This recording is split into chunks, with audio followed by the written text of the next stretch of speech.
pessoal, boa tarde, tudo bem? Alex Jongo, canal Digital Assets. Pessoal, deixa eu fazer um vídeo aí para analisar, fazer uma análise rápida do, do BTC, dar a minha visão aí que a gente pode ter agora para a próxima semana. E eu vou mostrar para vocês um detalhezinho que eu já tava em mente de mostrar isso e acabou aí o Jean aí, um rapaz aí que participa do nosso grupo ali da comunidade do Whats, me fez uma pergunta, na verdade, bem a ver com o assunto que eu ia tratar. E aí eu vou explicar alguns detalhes ali sobre questão de curva de juros, algumas movimentações que pode ser que alguns investidores aí de longo prazo estão fazendo. Não aconselho fazer isso porque é um tipo de movimento arriscado, então se alguém um dia vier fazer, toma um pouquinho de cuidado. Eu vou tentar mostrar por que isso, por causa do porquê do cuidado. E vamos direto agora para o BTC aqui. A gente está com sinais mistos aí. A gente está vendo o BTC romper de novo, o BTC no semanal aqui, agora no diário. A gente está vendo ele romper de novo aquela nossa LTA, retestando essa zona aqui, esse fundinho que a gente tinha antes no 108,600. E eu acredito que ele não vai segurar, tá? Do jeito que ele tá demonstrando a força, e fora algumas coisas que eu estava vendo aqui, uma olhadinha aqui, a gente não tá com muito suporte aqui no BTC aqui. A gente não tá com muitas ordens de suporte, tá? A gente tem alguma coisa aqui na faixa dos 105 mil, mas a gente tá com o book bem esvaziado, então provavelmente a gente vai vir buscar níveis abaixo, hein? E tô acreditando que bem provável que a gente venha primeiro buscar essa nossa média de 200 aqui, essa linha vermelha, e hoje ela está aí no 104 mil, conflui mais ou menos com aquela região ali que a gente viu, que tem algumas ordens um pouquinho maior, mas aquelas ordens também não quer dizer que vão ficar ali, pode ser que conforme o preço vai caindo, o pessoal vai removendo essas ordens, tá? E o ponto mais importante que a gente teria para vir retestar aqui seria essa LTA aqui, que mais ou menos ia confluir com o nosso fundo aqui de 22 de junho, que a gente fez aqui na casa dos 98 mil, 91, 98,100. Não acharia interessante o BTC perder essa região aqui, tá? Porque se a gente perder essa região e esse fundo, a gente vai estar montando no semanal um pivôzinho, por mais que seja pequeno, e alguns daqui a um pouco não vão querer considerar, porque a gente já teve algumas coisas semelhantes aqui, ó. Só que esses diferente, só dando a minha visão, tá? Diferente desses momentos aqui que a gente perdeu no semanal aqui, esses fundos, a gente estava com uma formação diferente, com uma formação parecida com uma bandeira. Isso aqui normalmente é um período de acumulação e a gente não tinha perdido essa nossa LTA ainda. Coisa que aqui, se a gente perder esse fundo e perder essa LTA, a gente tinha uma formação aqui, não de bandeira, a gente tinha uma formação de topo, um fundo mais alto, um topo mais alto, e a gente vai acabar quebrando essa estrutura, fazendo um topo mais baixo. A gente até pode depois vir fazer um topinho de novo, mas provavelmente a gente já vai começar a ver a perda de força. Então, é importante a gente ver o BTC segurar nessa região. O que me deixa um pouquinho mais calmo é que ainda a dominância, que é a dominância do BTC no diário, pelo movimento dela, ela está mostrando que ainda tá aguardando um movimento de migração do capital, né, que digamos o capital ainda estaria migrando para as altcoins e não voltando para o Bitcoin. Pode ser que a gente fique aí, de repente, o que eu estou imaginando que no dia 5 agora de setembro, a gente vai ter os dados do payroll. Acho que vai ser um momento bem importante aí, acho que vai ser um dia que a gente provavelmente vai ver tanto o BTC como o próprio mercado americano, daqui a um pouco nos dá um leading aí para ver para que lado que ele vai tomar o movimento. E voltando agora aqui para a dominância, mas eu poderia mostrar para vocês aqui, isso aqui é uma coisa boa, só não gostaria de ver a nossa dominância subindo muito aqui, daqui a um pouco rompendo. Se vocês querem ter um ponto importante aqui que a gente tem que manter, seria essa estrutura aqui, ó. A gente está fazendo estruturas de fundo mais baixo, topo mais baixo, fundo mais baixo, e a gente até poderia daqui a um pouco fazer um topo mais alto aqui, mas teria que ser alguma coisa como um formato de bandeira como a gente fez aqui. Só que como ele já começou a triangular, a gente vê bem no 4 horas aqui, ó, ele começou a fazer um triângulo. Normalmente é um padrão que dá continuidade ao movimento, então a gente já está meio que chegando no fim desse triângulo. Pode ser que daqui a um pouco ele rompa para cima e venha abrir um pouquinho mais. Ó. Isso normalmente às vezes acontece. E como a figura não está criada, muitas vezes ela pode romper. A gente acha que é um rompimento válido e na verdade é um rompimento falso, para simplesmente nos mostrar que é um triângulo maior e mais aberto. Então pode ser que daqui a um pouco ela venha romper um pouco para cima, depois venha buscar um pouco aqui para baixo. Mas no ponto atual que ela está, ela já teria que, daqui a um pouco, esse triângulo já teria que começar a iniciar um rompimento, seja para cima, para baixo, e ter uma confirmação, ou rompendo esse topo aqui, ou rompendo esse fundo. Mas vamos aguardar. O bom é que se a gente vê que a dominância realmente não está, essa queda do BTC e para as próprias altas que estão caindo, esse dinheiro não está indo para o BTC. Um pouco, tá? Ele está indo para as stable, tá? Pegar aqui essa aqui é o SDT, vou botar o gráfico do diário aqui. A gente vê que nos últimos dias aqui ela ganhou um pouco de dominância, mas mesmo assim ainda é pouca a dominância que ela ganhou, tá? Em torno de 14, 15%. E acho que ela nem chegou a romper aqui. A gente tinha uma formaçãozinha de uma cunha. Na verdade, ela tá testando o topo dessa cunha. Vai ter que dar uma acompanhada, ver se daqui a um pouco ela vai romper aqui, ou a gente vai vir fazer um reteste. Se essa dominância aqui cair e o BTC der uma segurada no preço dele, a gente pode ver daqui a um pouco algumas altas dando uma respirada e subindo um pouquinho mais. Vamos ver como é que tá a dominância do SDC. Deve estar bem parecida, né? Praticamente idêntica, tá um pouquinho aqui, digamos, se a gente estivesse considerando uma cunha aqui também, a gente já pode dizer que o SDC já rompeu essa cunha e poderia daqui a um pouco fazer uma acumulação e aumentar um pouquinho mais a dominância. Mas é que o SDC também tem uma dominância bem menor em relação ao SDT, então isso normalmente ele tende a ter mais volatilidade, tá? A gente pode ver movimentos na dominância do SDC bem maiores do que o do SDT. A dominância aí acho que é cerca de 3 vezes maior do que o SDC.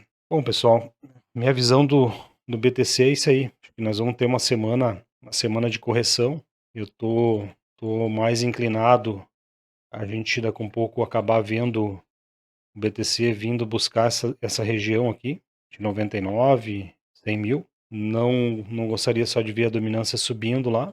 E aí nós vamos ter que ver, quando a gente vir retestar esse fundo aqui, a gente vai ter que dar uma olhadinha aqui no diário, como é que a gente vai estar com o nosso RSI. Ele ainda tem espaço aqui para cair. Se ele voltar aqui ao fundo que ele fez lá em fevereiro, a gente hoje está com o RSI do BTC em 38,5, ele poderia vir aqui para níveis de sobrevenda extremo aqui, que estaria na casa de uns 24, 25%. Vamos aguardar, não tem muito o que fazer aí. E com a dominância se mantendo dessa forma, ao menos as altcoins não sofrem tanto, tá?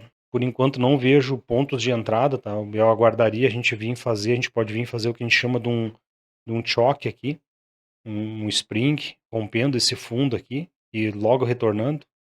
Isso para mim seria aí sim um ponto de entrada, não no BTC, mas daqui um pouco quem tivesse um pouquinho de capital e quisesse arriscar, poderia daqui um pouco tentar entrar em Ethereum, que provavelmente Ethereum viria a corrigir, de repente até essa média aqui de 50, né, na faixa de 3.900, e furaria esse fundo aqui, mas para vocês verem como o Ethereum está bem mais forte, ele não perdeu esse último, ele nem está perto aqui de perder esse fundo por enquanto. Esse fundo aqui, o preço está cerca de 7% desse fundo aqui. Então, para vocês verem como as altcoins estão mais fortes, tá?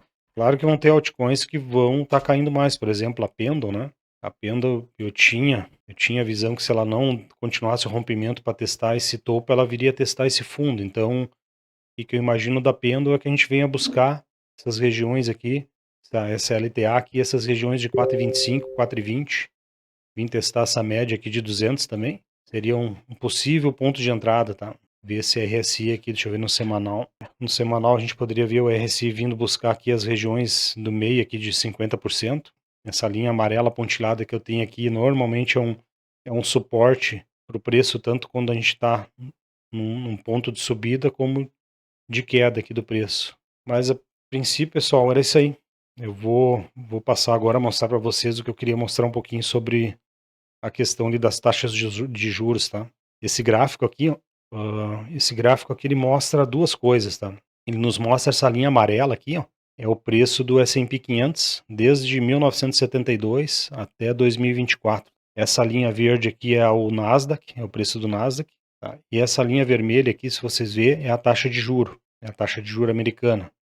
Então todas as variações, vocês veem que aqui na década de 70 e 80, a gente teve até 90 também, a gente teve um período onde a taxa de juro do Fed aí chegou a estar em níveis aí de 22% aqui na década de 80. E uma coisa interessante é o seguinte, ó, aquela falácia que o pessoal tem de que quando o juro cai, o mercado dispara, é um pouquinho de mentira, tá? Por quê? Porque aqui a gente vê esses pontos vermelhos aqui que tem marcado, tá? São pontos onde a taxa de juro caiu e a gente teve uma correção. Então cada linha aqui, ó, se vocês der uma olhadinha, ó, quando a taxa de juro aqui em 1974, 5 caiu, o que a gente teve? A taxa de juro começou a cair, o Fed começou a derrubar a taxa.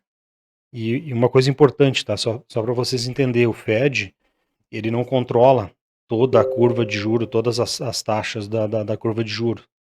Ele consegue controlar a taxa do dia. Tipo, quando ele determina que é 4%, 4,25%, é a taxa básica do dia. Aquela taxa que a gente vê em 3 anos, 3 meses, 6 meses, 1 ano, 2 anos, 10 anos, 20 anos e 30 anos, quem determina, quem precifica essa taxa é o mercado. E aí o que ele leva em consideração para precificar essas taxas, tá? Ele leva em consideração o risco, né? Muitas vezes vai depender o país que é, porque pode ser o Brasil, pode ser os Estados Unidos, pode ser a Alemanha.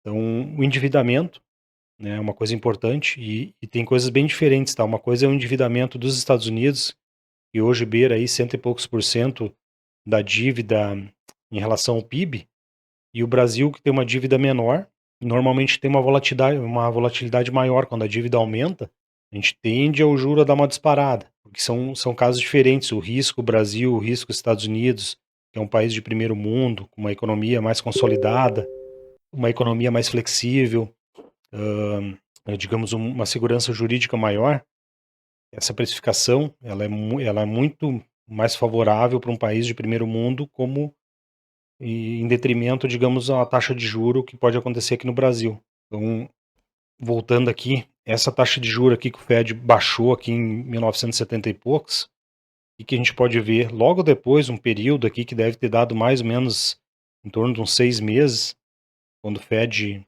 baixou, a gente já vê que o S&P já vinha corrigindo, tá? Já vinha fazendo uma correção, e mesmo assim, depois que a taxa começou a baixar, vocês veem que a gente continuou com a queda do S&P. Mesma coisa aqui na linha verde, a Nasdaq, mesma coisa. E a gente acabou atingindo o fundo até antes da taxa de juro atingir o fundo naquele período, que deve ter ficado aí na faixa mais ou menos de uns 6 a 7%, 6%. Mesma coisa, e a queda, depois que começou a queda do juro, tá? As ações aqui caíram em média 31%, tá? Isso aqui é uma média, porque muitas vezes se a gente pegar de ponta a ponta, de pico a pico, daqui um pouco esse valor pode ser um pouco maior, tá? Mesma coisa aqui na década de 80, né? A gente já via também o preço do S&P vendo ele corrigir, a Nasdaq até não estava corrigindo tanto, mas no momento que o Fed começou a baixar o juro, a gente já começou a ver a Nasdaq já dando uma corrigida. Mesma coisa o S&P. Essa correção foi menor, menos 22%. E depois o preço volta a subir, tá? E aqui na década de 80 também, acho que 1985, foi o único momento que a gente teve uma queda da taxa de juro e os mercados não sentiram, na verdade continuaram a subir. Isso aqui normalmente a gente chama de soft land, tá? Que é quando o Fed consegue fazer o corte da taxa sem fazer com que o mercado sinta. Porque normalmente o que acaba acontecendo, por que o Fed baixa a taxa de juro? Ele baixa a taxa de juro porque ou ele está vendo que a economia está muito desaquecida e o emprego começa a subir, ou daqui um pouco a inflação está muito baixa e normalmente os países não querem que a inflação fique muito baixa. Eles normalmente querem que a inflação fique ali na faixa de uns 2%, que é a meta hoje do Fed. E só que normalmente eles trabalham com dados atrasados, e como eles normalmente têm que controlar essas duas coisas, que é o que? Controlar o emprego e controlar a inflação, são duas coisas antagônicas, né? É difícil de tu achar um equilíbrio, de tu conseguir baixar ou aumentar a taxa de juro, sem que um desses dois lados da balança aqui acabe pesando mais ou menos. Então, a grande maioria das vezes acaba acontecendo que o Fed baixa a taxa de juro quando o mercado de trabalho e a economia já começou a sentir, porque aí começa a chegar esses dados para eles. Só que até eles baixar a taxa de juro e o mercado começar a ver, digamos, colher esses frutos de uma taxa mais baixa e a economia voltar a começar a se aquecer, isso tem um lag e muitas vezes demora. Esse lag ele é longo e demora até a economia voltar, digamos, a crescer. Então, por isso que até acaba normalmente acontecendo essas quedas aqui na bolsa, tá? Final da década de 80 a gente teve a mesma coisa, e aí agora mais recente, que é onde a gente teve cortes de taxa maiores, e a gente teve até quedas maiores. Então, em 2000, que a gente teve o estouro da bolha das .com, a gente vê que exatamente aqui onde a taxa de juro começou a cair aqui, ó, né? Foi mais ou menos exato onde o S&P também começou a corrigir. E nesse período aqui, o que que a gente teve? A gente teve uma correção na média aqui, mais ou menos de 47, um drawdown de 47%. E em 2008, 2007, 2008, que é um pouco mais recente, aí a grande maioria do pessoal aí de repente vai lembrar ou já ouviu falar, tá? A gente teve a mesma coisa, taxa de juros sendo diminuída, né, reduzida, e logo em seguida o mercado já começou a sentir. Por quê? Porque provavelmente aqui eles já começaram a baixar e a gente já estava com problema. Claro que naquele período ele foi um problema mais focado no ramo imobiliário, mas como foi um rombo muito grande, acabou se espalhando e contaminando todo o sistema financeiro americano. E isso afetou bastante tanto as ações aqui do S&P como da Nasdaq, e a gente teve um drawdown de menos 53%. Tá? E aí depois a gente teve um longo período aqui com a taxa praticamente em zero, né? 0,25 a zero. E só lá em 2016 que a gente começou a subir de novo a taxa de juros, até que a gente atingiu em 2019 ali, o topo dela. E um pouquinho antes da pandemia, a gente começou a ver a queda de novo da taxa de juro, tá? E começou também já a ver o mercado sentindo. E aí, como foi um movimento muito rápido aqui, a gente não vai ver aqui o drawdown, eles falam em menos 22%, tá? Mas vocês mesmos sabem que na pandemia aí o próprio S&P chegou a bater níveis de menos 40%. Bitcoin também, já acho que em um dia chegou a cair quase 50%. Tá? E agora a gente está no mesmo ciclo de novo, né? Taxa de juro hoje em 5,5, na verdade, esse aqui até está desatualizado, tá? Não é mais 5,5. A gente já começou a fazer.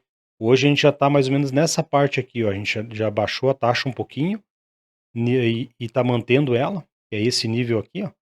E a gente está perto daqui um pouco o Fed ter que baixar essa taxa de juro. Aí a nossa única dúvida é o seguinte: ele vai baixar de forma gradual, onde o mercado não vai precisar daqui um pouco entrar em desespero e a gente não vai ter um problema com a questão do nível de emprego, e a gente não vai entrar em recessão e vamos conseguir fazer um soft land que nem a gente fez aqui em 1985, ou a gente vai ver o que aconteceu na maioria das vezes, que é logo em seguida, depois que o Fed começa a cortar a taxa de juro, a gente vai ver o mercado daqui um pouco sentindo, o mercado de trabalho já mostrando que a economia já vinha sentindo e reduzindo o nível de emprego dela, e muitas vezes isso também tem um lag, e leva um tempo até acontecer esse lag aí, com um pouco do desemprego começar a aumentar, o nível de emprego as contratações começar a diminuir. Então por isso que eu acho que dia 5 vai ser um dia chave aí para o mercado, tá? No payroll, que é onde a gente vai ver a quantidade de vagas criadas, principalmente das vagas privadas, tá? Vamos continuar aí, pessoal. Vou mostrar agora um detalhezinho sobre as taxas de juro, tá? Eu vou mostrar para vocês aqui o que é esse gráfico aqui que vocês estão vendo. Isso aqui é a taxa de juros, isso aqui é uma ETF, tá? A gente chama ela de TLT, é uma ETF de títulos do Tesouro Americano, de 20 a 30 anos. Então, isso aqui é o ápice da volatilidade nos títulos americanos, tá? Porque isso aqui é muito volátil. E até o Jean comentou no grupo ali, que viu um papo de alguns estar realizando o lucro no BTC para ir para TLT. Eu acredito que pode acontecer, não acredito que eles iriam fazer com todo o capital deles, mas eu acredito que realmente tem muita gente se posicionando, porque a gente está num ponto de compra aqui que eu considero excelente. Inclusive, essa semana eu fiz mais uma compra aqui. Só que vocês têm que ter um cuidado pelo seguinte, ó.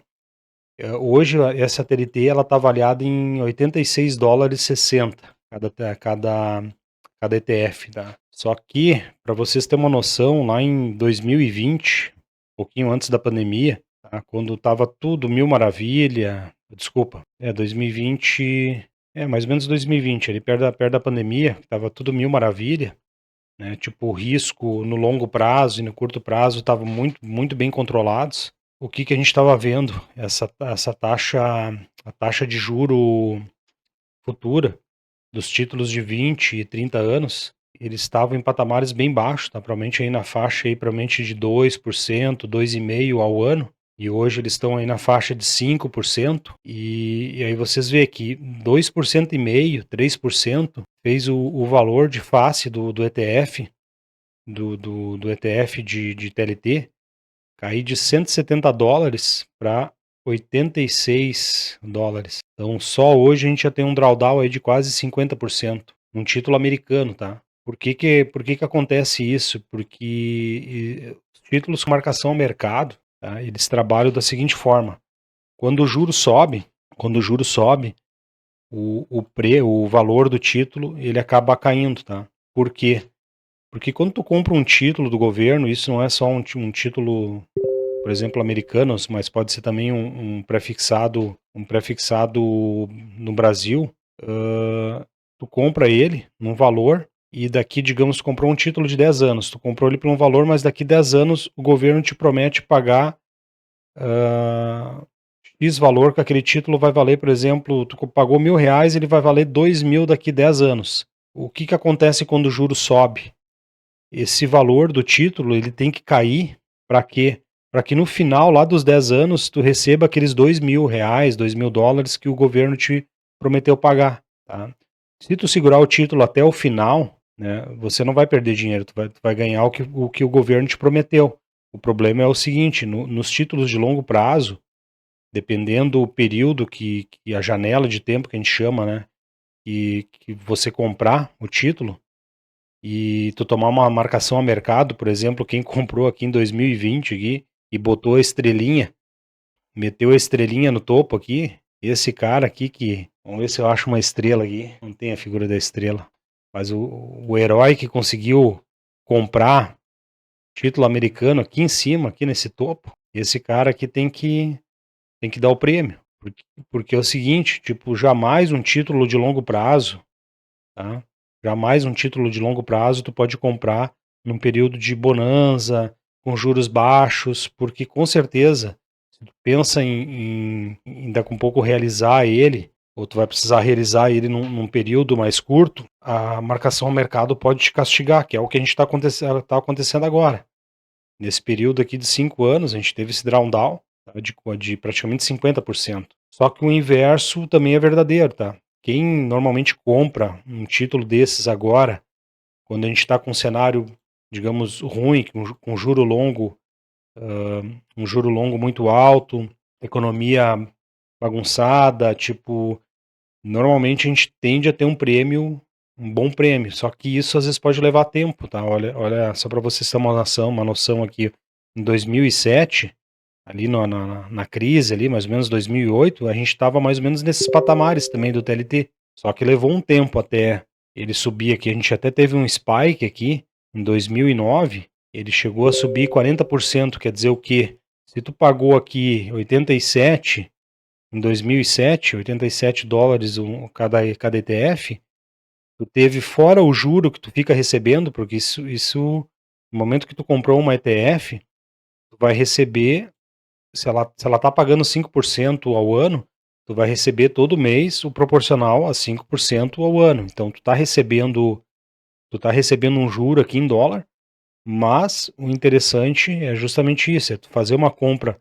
do TLT com bom preço para te ter um upside, né, como esse aqui de 40%, ou então daqui um pouco se daqui um pouco o cara vendeu a TLT aqui próximo desses topos aqui e recomprou mais para baixo e depois pegou mais um movimento aqui, e pegou esse movimento mais longo aqui de 2009, 2010 até 2020, ele chegou a fazer praticamente quase 100% e ainda nesse período aqui, ó, ele estava ganhando o juro sobre o capital dele lá, ele estava ganhando o juro proporcional ao que o título de 20, 30 anos está pagando, seja 3%, 5%, aqui provavelmente ele estava pagando aí algo em torno de 4,5%, 5%, depois conforme o valor de face do ETF vai subindo, provavelmente aqui o título já estava pagando aí na faixa de 3, 3,5%, e aqui nesse topo aqui na faixa de 2%, tá? Que foi o período, acho que onde o título americano de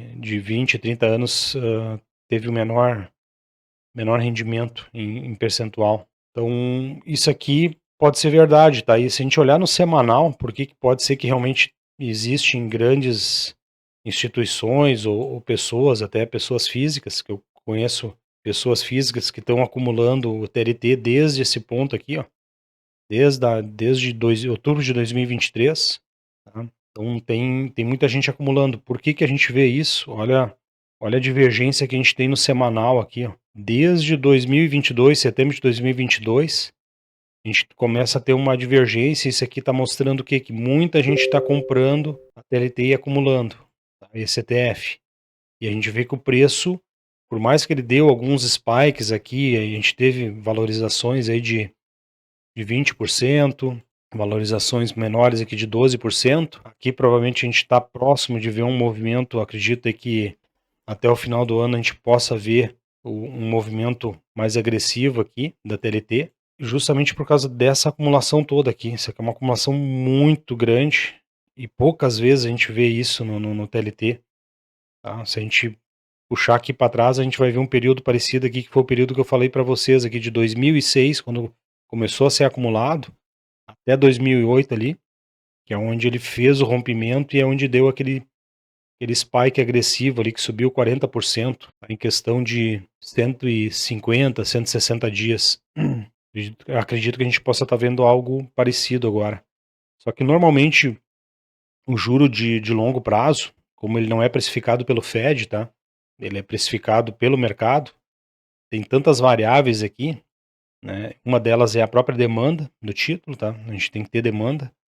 Outra é daqui um pouco o pessoal procurando um porto seguro onde tenha um juro um pouco mais alto, já que as taxas de juro mais curtas normalmente vão tender cada vez mais a caírem, né? Digamos, o Fed baixando agora para 4%, e depois, sei lá, 3,5%, 3%, vai fazer com que as taxas de menor período paguem menos taxas do que os títulos mais longos. Então, com certeza vai vir mais migração de capital para os títulos longos para ganhar um pouquinho mais com a taxa de juro e também ganhar com a marcação ao mercado. Só que essa janela, eu acredito que essa janela está se fechando, a gente está próximo de realmente ver um movimento aqui de subida aqui dos juros longos. E outra coisa que normalmente faz com que esse juro aqui se mexa mais rápido e muitas vezes ele acabe subindo aqui o preço dele, no caso o juro caindo, são períodos de recessão, porque incrível que pareça, mesmo uma recessão, a gente pensa, mas a recessão, o cenário vai estar mais conturbado e tudo mais, sim, mas é que é o seguinte, numa recessão, tu reduz muita liquidez e o pessoal vai procurar por algum porto seguro, né? Então, tem gente que vai procurar por título americano de menor período, como eu falei, mas muita gente vai procurar também o título de mais longo período por causa do percentual da taxa de juro que está sendo paga e também visando ganhar com uma marcação ao mercado. Com pouco não vão esperar pegar todo um movimento grande, longo, como esse que a gente teve aqui lá de 2009, 2010 até 2020, né? Por isso que a gente vê vários períodos que a taxa né? A TLT sobe, cai, corrige, sobe, porque justamente nesse meio tempo aqui tem muita gente, além do cenário macro, né? A gente tem vários fatores mudando e ajudando a alterar o preço aqui da TLT e do juro futuro, né? Os próprios investidores também estão distribuindo aqui. Eles pegam um movimento, distribuem como se fosse uma ação, como se fosse uma ETF de uma commodity, tá? Não é muito diferente disso, não. Claro que tem outros fatores aqui que acabam influenciando mais também, mas não é muito diferente não de uma ação, tá? A princípio era isso, pessoal. Tem mais alguma coisinha aqui? Eu queria mostrar para vocês aqui algumas diferenças nas curvas de juro. Essa aqui é a curva de juro, essa daqui, ó.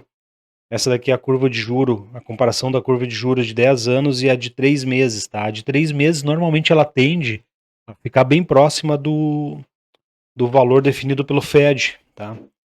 E hoje a gente tá com esse ratio, tá? Que isso aqui é a diferença de uma taxa pela outra.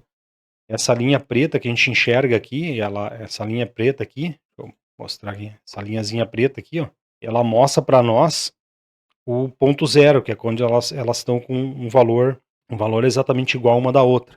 E quando passa para baixo aqui, ó, como nesse período aqui antes da recessão de 2008, antes da recessão de 2000 lá da bolha.com e até de 2020 aqui da pandemia, e agora a gente teve um cruzamento aqui, ó, por um período e uma intensidade muito maior, tá? Coisa que isso aqui a gente só viu coisas parecidas lá na década de 20 e 30, lá que a gente teve a crise de 29, tá? Que foi a Grande Depressão. A gente teve algo parecido com essa inversão de curva aqui, ó, e mostrou uma anomalia no mercado, tá? Que é o que a taxa curta, que é a taxa do Fed, e a taxa, digamos, de 3 meses, elas estavam muito mais alta do que as taxas longas. E agora ela está começando a se normalizar, que é o que normalmente a taxa curta, ela tende a ser menor, e a taxa longa maior. Por quê? Porque quanto maior o prazo, maior o risco. Então, quando tu vai emprestar um dinheiro para alguém, ou o próprio banco vai emprestar um dinheiro para ti, ele vai te cobrar um juro maior se tu tem menos garantia, se tu tem riscos maiores, e um dos riscos que são precificados aqui é o risco do tempo, tá? O risco do tempo, ele é precificado, então quanto maior o prazo, quanto mais longo o prazo, maior a taxa. Aí a gente está num período agora de começar a cruzar essa taxa ela chegou a dar uma cruzadinha aqui e voltou, tá? E só que normalmente quando ela cruza, quando realmente essa taxa de juro aqui, a taxa de 10 anos cruza para cima, indicando que ela está maior do que a taxa mais curta, e a taxa do Fed, vocês podem ver pelos outros períodos aqui, ó. A gente tem um período aqui, uma janela de tempo, que ela pode variar entre 6 meses a 1 ano, até 18 meses, tá? Não existe um valor fixo e exato, mas normalmente depois de um período de alguns meses aí, meio ano, um pouco mais, 1 ano, a gente tem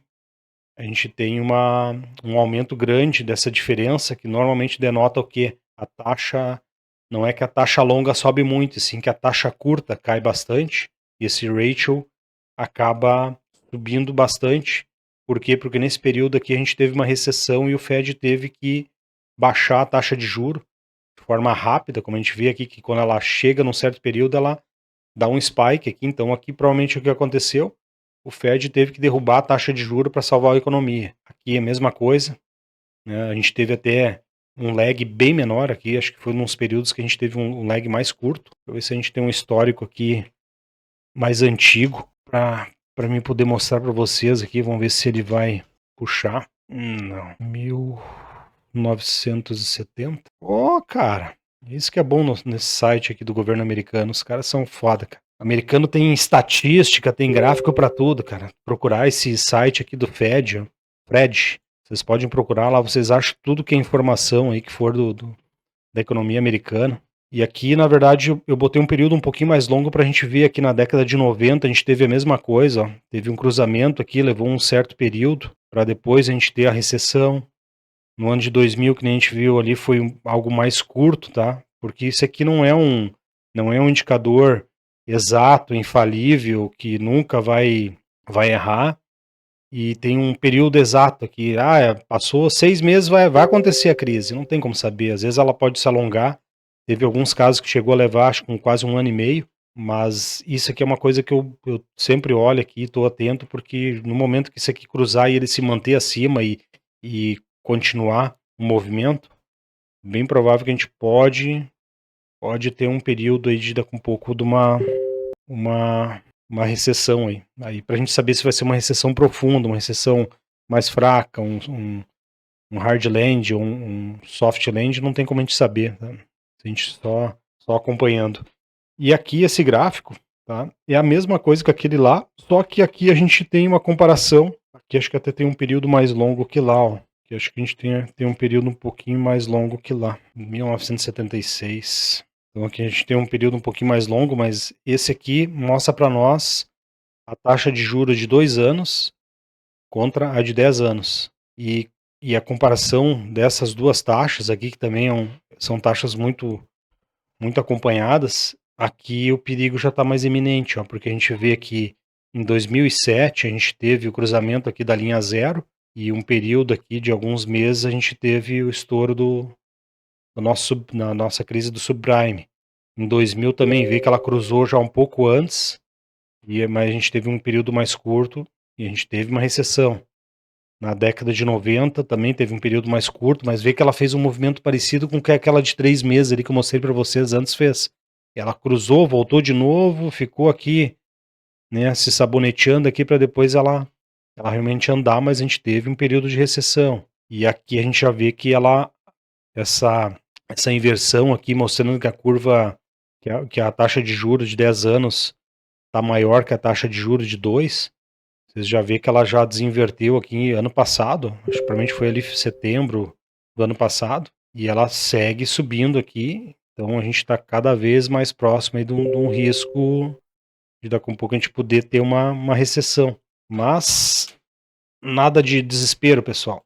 Eu acho que a gente ainda, principalmente para as criptos, aí a gente tem uma janela, acredito que a gente tem uma janela aí até o final do ano, e normalmente outubro são meses que setembro e outubro são meses que podem estourar a crise, mas não tem como a gente saber, né? Nem sempre o passado vai rimar 100%, mas vamos dar uma cuidada aí nas operações, eu estou acompanhando o mercado e qualquer coisa eu venho alertar vocês aqui aí. Pessoal, quem puder aí, deixa um like aí deixa um like aí no canal aí, merda, agora sim. Deixa um like, compartilhe, curta um vídeo aí, se inscreva, cara. Eu vejo que muita gente está assistindo, gente nova aí tá assistindo o canal, não tá se inscrevendo. Acho interessante se inscrever e clicar no sininho ali para receber as notificações, porque cada vez mais eu quero começar a passar um insight assim sobre o cenário macro, sobre como a gente pode estar atento e enxergar um pouquinho mais aberto, não só ficar olhando para as cripto e vendo o preço, mas tem coisas a mais aí que acabam influenciando o mercado. E agradeço a atenção de todo mundo aí, pessoal. Um grande abraço aí e um ótimo final de semana.